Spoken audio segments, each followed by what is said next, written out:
Welcome to Crypto Tutors. We are humanizing cryptocurrency and blockchain and are bringing the best trailblazers and success stories like Isaiah Jackson, Tanya Evans, Ian Bellina, Cleve Messidor, and Tinashe Nitaganga on the Crypto Couch. Click subscribe and the bell to be the first to watch the latest interviews every single week.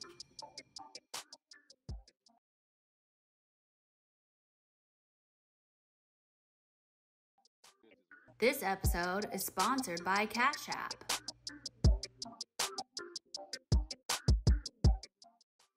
And so within our course, we talk about a platform called waves.exchange, and it doesn't require KYC. So do you feel as though for crypto, investors, that a platform that doesn't require you to divulge your personal information is more secure versus those that do? What are your thoughts on that? I'm skeptical about that. Okay. Because if they don't require this, what security feature are they compromising on? So the companies do KYC not because they love it or they have a responsibility. It's just because it's required by the law. So if some company is breaking the law, would you trust that company or not? That's I'll leave it to people. Yes, it's convenient that you don't have to go through that, but at the same time, it may become a liability because FBI may come in and seize the operations because people are doing operations left and right, and now you don't have an entity. So only deal with reputational companies like Coinbase. I'll give you an example to just do all the transactions, and they're safe. When it comes to transactions and any transactions you're doing on your mobile device, one, you want to make sure that if you can, you're not on a family plan. Two, you want to make sure that you are taking advantage of the two-factor authentications. But let me ask you a question about that, because those authentications come to your cell phone. So if you're getting a text message with that code to complete the transaction. So use an app, right? Don't use SMS-based authentication. Okay. And then with respect to just, what do you see as, countries, for example, like El Salvador? Now Bitcoin has been, legalized as a national tender. From a security standpoint, again, the implications of that, because that's a mobile first environment. So Tell us a little bit about kind of what changes will that type of integration of crypto have, and what are the implications from a security standpoint? I think we spend more time on our cell phone than our computer on average American. Like people have wallets on their phone, which have like millions of dollars on their phone. And long story short, when you look at all these systems and everything, I think it becomes very, very complicated that how crypto is secured or not secure. So not just crypto, but like, other information, like, we will have licenses on our phone. So it all depends on personal risk. I think the network security is one risk, but I said like people get phishing SMS and they click on the links and that brings them somewhere. We also have other part called IMSI catcher. So you can install device and listen to someone calls. You get someone like a Amber Alert. So you can actually send illegal Amber Alerts as well to cell phone devices on a vicinity. And so you can panic someone. So you can actually find, like, if you remember Jeff Bezos attack, where his information was stolen from his phone. So you can actually do a lot of attacks on the network. Wow. Again, right? Like, I know that we're not trying to scare people, but we're trying to really put in perspective how vulnerable we all are to attacks, given how, often we're sharing our cell phone numbers. So, when you think about the work that you're doing at Efani and just how, you've been able to, in some instances, retrieve thousands upon thousands, and I don't know if you've gotten to the millions with retrieving, stolen funds from people's security breaches with their cell phones. But tell us a little bit about that. Like, how are you guys addressing these issues to prevent us from being exposed to these types of attacks? So I haven't retrieved any fund, to be honest. Like, we have secured funds that people were getting hacked, and I secured numbers that I've done multiple times. Okay. But other than that, I haven't, like, if the funds are gone, they're gone. But like a lot of people say, hey, I got SIM swapped, so I can basically come and protect him within a few minutes to make sure that he doesn't lose any money. And we try to hack the number back. That we do on a constant basis. Got it. And so just for clarification, in terms of, folks that have experienced security breaches that are, your customers, because of that insurance policy of up to $5 million, if there's anything related to, an attack of a customer, they'll be able to recoup that. But if you've been hacked and then they come to you and try to subscribe, there's really nothing you can do after the hack has happened. Is that correct? Yeah, what we can do? Yeah, money's gone. So what can we do? So we say we have two types of customers. One, people who come after being hacked, and first who come before hacked. So we just ask, it's your choice what you want to do. Do you want to come after the hack or you want to come before the hack? And as a telecom engineer, are there a lot of companies that are in this space since you've begun? Have you seen like an uptick, or is it been kind of relatively stable as far as the competitive landscape? Because I'm just curious about the marketplace at large. There is there are a couple of companies who will say that, hey, we protect you, but none of them will give a guarantee and none of them have insurance. They'll say, yeah, this might work. Like, think about security. If you go to like your regular cell phone carrier and they say, hey, I'll give you security, right? Like, security is not a separate thing from cell phone. A cell phone is supposed to be secure. It's like car. None of the car is unsafe. Every car is supposed to be safe, but then you ask about the specific attacks and they say, oh yeah, we'll take care of it. But if you ask them, if this happens, are you responsible? They'll say no. So if you read the contract, they'll say, hey, we are not responsible for anything. We'll try our best, but we're not responsible. The second thing is, if you look at the contract, it will specifically say that we will sell your information to other third-party marketing companies. While we say that, yeah, if you read your contract, it will say that we do sell your information. And also, so do the social media platforms. Like, they are able to sell your information to advertisers. Correct. So, but they don't sell information, they show you the ad. So they say, hey, this many people live. But here you can actually buy someone information and say, I want to have this specific person information. I want to have this person call log. And someone in the company will give it to you. You can go on dark web and find some information for less than a few $100s. So now a person call records are very personal.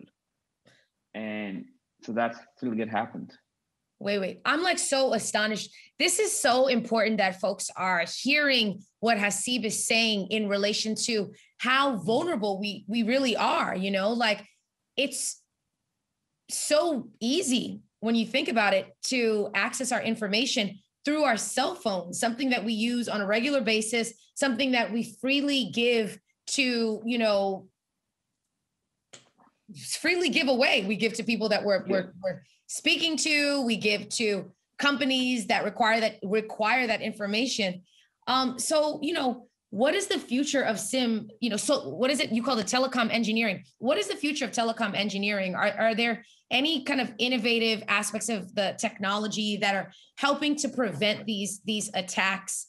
I think there'll be more attacks. Yeah, I think there'll be more attacks because 5G is now in our life. Like, you may not see that because it's very difficult to see how 5G is helping us out. But like, anything in the future will be on the internet. I think we will get rid of Wi-Fi. Wi-Fi was there because mobiles were not getting speed and everything, but now we will get speed. So people will start using cellular networks. And even your home modems would not be fiber anymore. It will be like all satellite internet, all 5G internet, because that's the future. So the more devices which are connected to network, there are multiple type of attacks that can happen. Right. Because on a 5G, you have it's at least in your house. It's very hard to, it's very not very difficult to intercept, but think about now they just have to go to a tower, compromise the tower, and they can get rid of everyone. They can get hold of anyone in the traffic, all the traffic in the area. What are some of the examples that have really terrified you? Like, are there any examples that we can share? You shared your own personal story, but are there other examples that we can look up and just get even more perspective on how vulnerable we are and what the consequences are? I think that there are like people have lost like their entire money in hack. People have called me at 2 a.m. that, hey, I'm doing a suicide. I lost everything. And those are very difficult conversations, to be honest. And like there's a guy, Rob Ross, and he lost his entire money. I think he's 55 or 67 now, and he lost his entire money that he was making throughout the life. So there are a lot of companies who basically do lose everything. And those stories are very terrifying because for some people, 100K is all they have, and they lose it. And now the interesting part is it's not just cell phone crypto people are hacked. Even regular bank accounts are being hacked too through cell phone. And when they get hacked, they go into their account, buy crypto, and send them money. Wow. And so, for again, the people that are watching the show, some of them are new to crypto. Others have been have been trading, investing, and so forth for years. What are some of the best practices to prevent themselves from being hacked, specifically within the crypto world, right? Because, you've got peer-to-peer transactions happening. They're traceless, so like, what would you? Actually, we wrote a book on it, so which is on our website, efani.com. Wait, Haseeb, I love the fact that you were like, we wrote the manual, so we got that. Yeah. We're going to jump into that, folks. Yeah, we wrote the manual. The reason I'm saying manual is because I can tell you everything, but people may forget it. If they forget it, they can go to our website, efani.com, and download the book, and it has all the checkpoints. I have done this, I've done this, I have done this. Because I can tell you 10 things, people forget it. But when you have to click it, okay, I've done this, I've done this, I've done this. It makes your job much easier. So I'll give you example. 2FA is very critical. Second part is like two-factor. Like, don't go on a family plan. Obviously, I'm biased. Like, I'll say if you can afford Efani, go for Efani. Start with $100, but you have peace of mind. But if you cannot, then at least separate from your family plan and keep 2 numbers. And if someone have 1 number, don't give it to anyone. Just your personal number. So that's what I recommend, asking people to do that. And so, with Efani and just, what your plan will be in terms of the customers that you want to, you want to help. Do you have a specific like audience or demographic that you're focusing on? We just say we work with important people. So anyone who has $100,000 and more in assets, we generally work on protecting them. Anyone who has more than $1,000 in assets? Correct. And that's why it's such pretty affordable. $100 a month is nothing for peace of mind. Correct. Because people are already paying for it. It's not like they're paying their cell phone bill and $100. It is their cell phone bill. So it's maybe $20, $30 extra on top. And but the products are expensive, but they're mostly for high net for the individual. Crypto, there's no chargebacks in crypto. A lot of people think, hey, I'll call like Coinbase and they bought Bitcoin, they become a millionaire and they're happy. But that's not what happened. Like, you have to be very, very careful about the crypto. It's interesting that you raised the point of, these crypto exchanges, because customer service has been one of the biggest issues that, like, if you look on Twitter, so many people complain about the fact that there's no customer service to get support from. There's no rep that you can contact. And the thing about crypto in general is that, if you, like, we always talk about how important it is to protect your seed phrase and your private keys. Like, if you lose these things, there's no one that you can call that's going to save you, that's going to retrieve that, for you. So accountability is super important. When you remove intermediaries and these, centralized authorities, there's a lot of benefits to it, but, there's also challenges because the onus is on you to make sure that you're taking responsibility for protecting your accounts, protecting your information and so forth. And that's actually why, Haseeb, we're so happy that we were able to share you and the work that you're doing at Efani with the crypto tutors community. We want to make sure that in the comments, you have access to all of the links, including the manual. Haseeb has actually written a manual on how to protect yourself, which includes a checklist. And, again, you made a great point around not having to pay a telecom provider and Efani, with $100 per month, which is your basic plan, you're able to get, you function as a telecom provider that is one of the most secure out there. That's correct. So we're the only one who's secure, and anyone who says they're secure, I'm happy to take a challenge. And you say, hey, like, okay, you're secure. Why don't we put money in escrow and say someone hacked our numbers? Ooh, the challenge. I love that, because if you look at your LinkedIn profile, and I don't know about the other social channels, you actually have your number on there. Yeah, I do have my number, and I give my number everyone. I say, okay, man, hack it. And if you believe the number is hackable, give it to people and see how it happens. Like, that's this challenge. Yes, you can live under the illusion that you're secured, but to be honest, like in crypto, it happens so often. Like, this is what I do for a living. We protect people's cell phones. So obviously, I'm very much involved with everything, but at the same time, it's critical for people to know that how SIM swaps occur, and they should protect themselves. And not just SIM swap, but other than that, security should not be taken serious. Like, we are in a war, we are in a situation where anyone in the world can attack you, cybersecurity. And I think there is a stat that every second 3 Americans become victim of cyber crimes. Every second. Every second, yes. An American becomes 3 Americans. Pardon? 3 Americans become victim of cybersecurity, cyber hacks. It could be identity theft. It could be like email compromise, anything. But every second it happens, 3 Americans become compromised. And I think it will keep going up and up and up. So if we can spend even 0.1% of our budgets on security, not just cell phone, but all security, it will pay.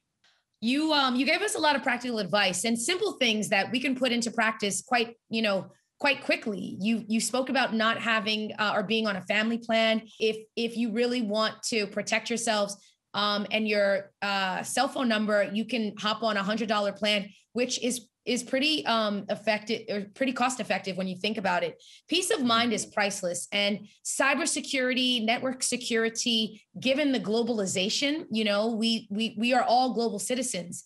And to your point also around how attacks can happen anywhere in the world, the truth is that that's one of the, issues with being a global citizen, that you also are in a global environment where anyone anywhere in the world can attack you. And so with that, you want to make sure that you're taking the necessary precautions. And, where can people find you, Haseeb? Like, where can they continue to follow your personal journey? For general, Efani.com, EFANI.com. Mm-hmm. And my personal handle on Twitter is Haseeb, HASEEB. Same for Efani, it's Efani. So that's what people should do. It's funny because we released our course, Haseeb, for free, how to make money while you sleep. And in the course, we walk people through how to procure Bitcoin. Well, what is crypto? What is blockchain? How to procure Bitcoin. And it's a mobile. We recommend Cash App because it's quite seamless for folks and very easy for them to do so. And then we talk about how to procure a stable coin called USDN, where you can generate 10 to 15% interest in staking. And the truth is that, for anybody who's watched that course, the money that you're making in staking, the interest that you're generating, you could redeploy those funds to Efani and pay the $100 a month to make sure that your account is protected, or your cell phone number is protected. But in all seriousness, we thank you very much for taking the time to help us forward our mission, which is to educate our community and take the best practices to ensure that they're in a position to transform knowledge into wealth and to protect that wealth. So thank you, Haseeb, for taking the time to be with us. We're super excited to have shared you with our community. We'll make sure that they have all of the different social channels to find you, to engage with you, including your website, Efani.com, where they can learn more about your work and potentially become customers. If nothing else, download that manual that Haseeb was so kind enough to direct us to. And let's keep rocking and rolling and make sure that, peace of mind is priceless. So remember, you get what you pay for. So if you want to learn more, go to Efani.com. Thank you. Peace. Want to learn more? Visit CryptoTutors.com.